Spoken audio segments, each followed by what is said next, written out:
તો yes guys, આજે મારી રીત હતી ચટણી બનાવવાની. ખરેખર બરફ નાખવાથી ચટણી જલ્દી બ્લેક નથી થતી અને આ રિયલ એક સિમ્પલ એક ટેકનિક છે જેના લીધે નથી થતી. એક વીક તો એટલીસ્ટ નહીં જ થાય.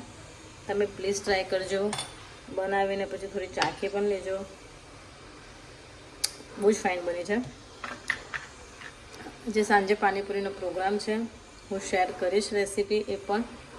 અને થોડા ન્યૂ સ્ટાર્ટઅપ છે. આઈ થિંક મને થોડાક વિડીયોમાં શોર્ટ્સ જતું હોય છે, તો થોડું કોઓર્ડિનેશન કરજો અને મારા બધા જ વિડીયો લાઈક પણ કરજો અને સબસ્ક્રાઈબ પણ કરજો, કારણ કે બધા એકસાથે શેર નહીં થતા હોય તો હું થોડું થોડું કરીને પણ શેર કરીશ. તો યસ, તો આ હતી ગ્રીન ચટણી બનાવવાની ટેકનિક.